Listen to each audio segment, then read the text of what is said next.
하나님 말씀은 사도행전 6장 1절로 7절 말씀입니다. 성령과 지혜가 충만하여 칭찬받는 사람 7을 택하다. 오늘 초대교회에 드디어 집사를 택하는 장이 나와 있는 내용입니다. 오늘의 본문은 그때의 제자가 더 많아졌는 대로 시작을 하고 있습니다. 이것은 5장 마지막 절에서 설명하고 있듯이 저들이 날마다 성전에 있든지 집에 있든지 예수는 그리스도라고 가르치기와 전도하기를 그치지 않고 열심을 다함으로 그리스도의 제자가 많아지고 있었는데 교회에서는 그동안 생각지 못했던 문제가 발생했다는 것을 본문이 다루려 하고 있음을 알 수 있습니다.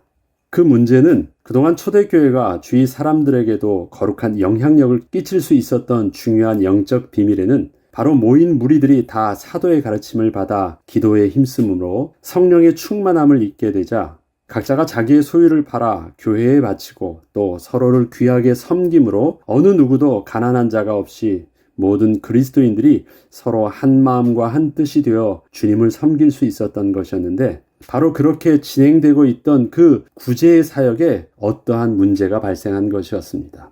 구제가 초대교회를 정말 외부에 알릴 수 있었던 중요한 영적인 비밀이었거든요. 성령의 역사로 말미암아 일어났던 아름다운 모습이었고 거룩한 모습이었거든요. 근데 그 구제가 문제가 돼서 갈등이 일어나고 있다는 것입니다. 이것은 모든 사람들에게 공평하게 구제가 이루어지지 않는 것 때문에 발생한 문제였고 교회백 사람들은 잘 모르는 교회 안에서도 일부 성도들 사이에서 일어난 내부적인 문제였습니다.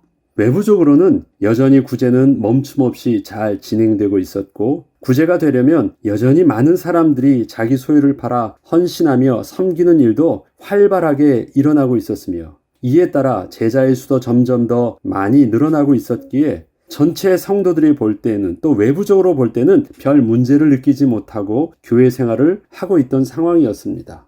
그렇게 모든 일들은 문제없이 진행되는 것처럼 보였습니다. 근데 이때 그 안에서 일어났던 문제점을 오늘 본문이 이렇게 기록하고 있습니다. 헬라파 유대인들이 자기의 과부들이 매일의 구제에 빠짐으로 히브리파 사람을 원망하였다라는 것입니다.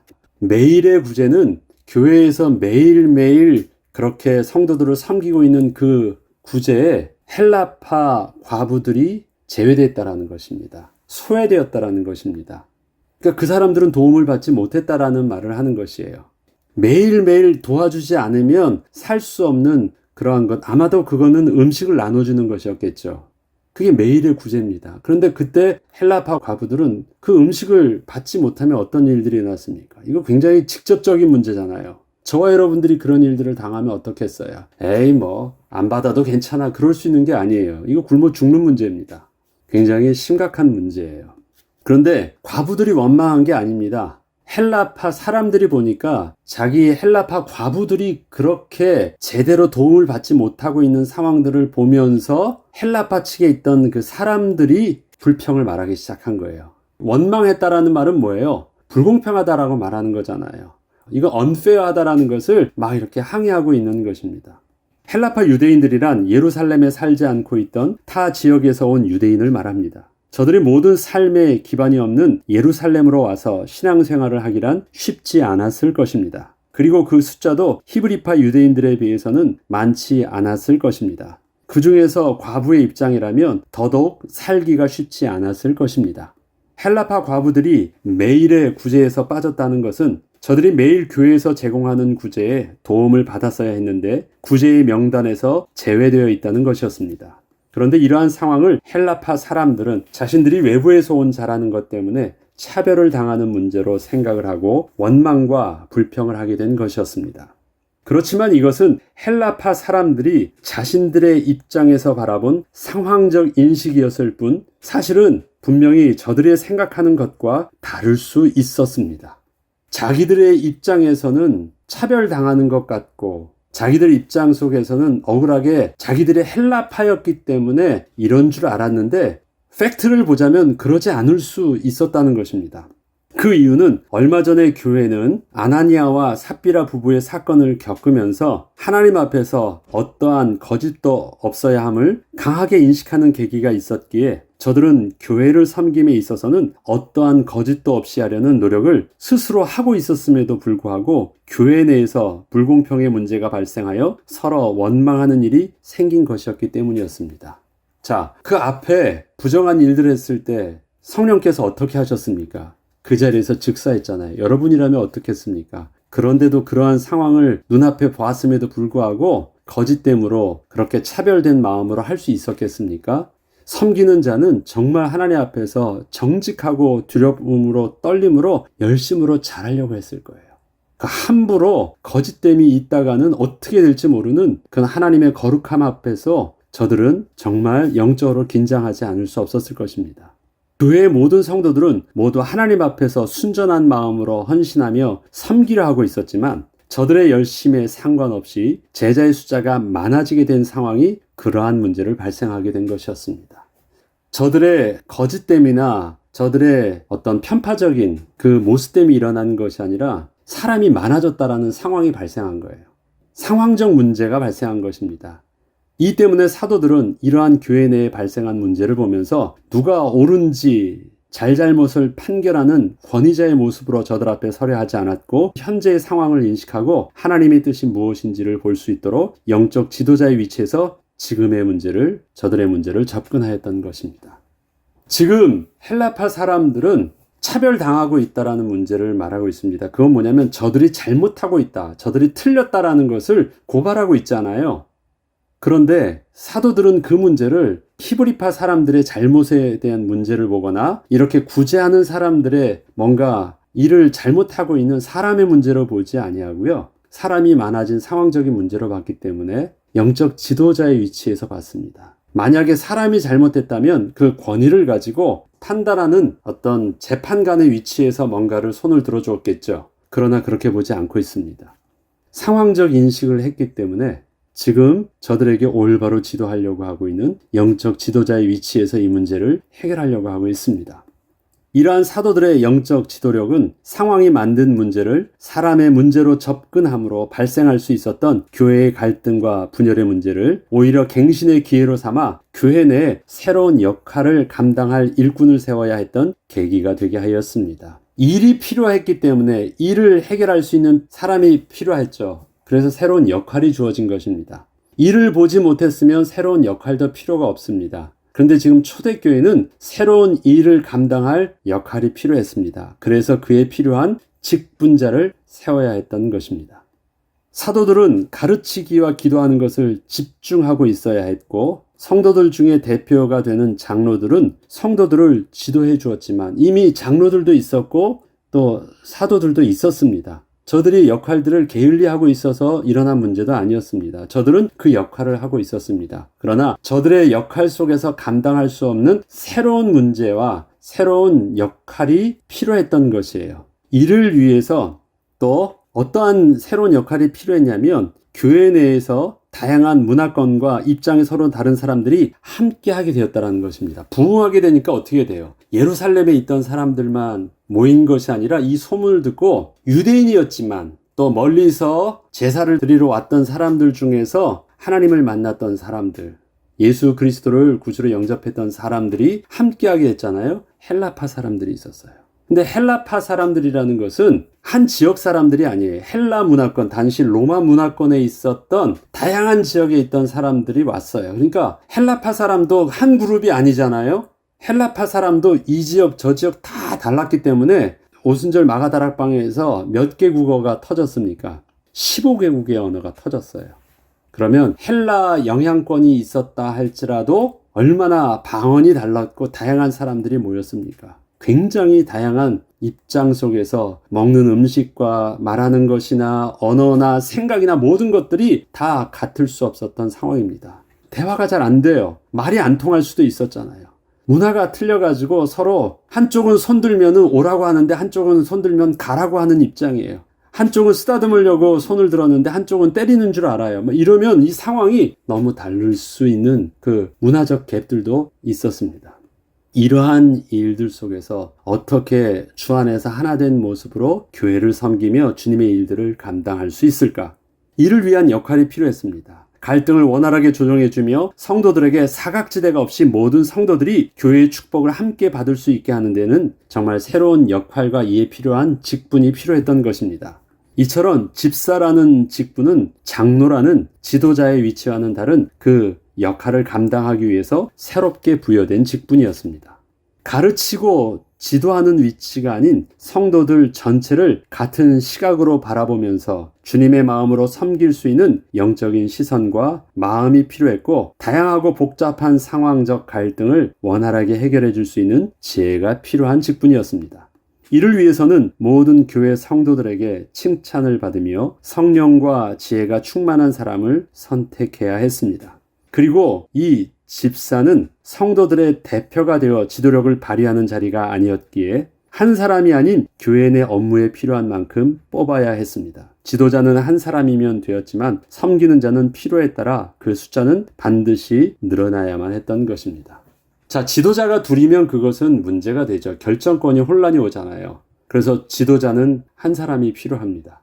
그래야지 올바른 길로 집중되면서 그 길을 따라갈 수 있어요. 그러나 집사는 한 사람이 아니에요. 지금은 그 교회 내에서는 7명 정도가 필요했대요. 더 커지면 더 많이 필요하겠죠.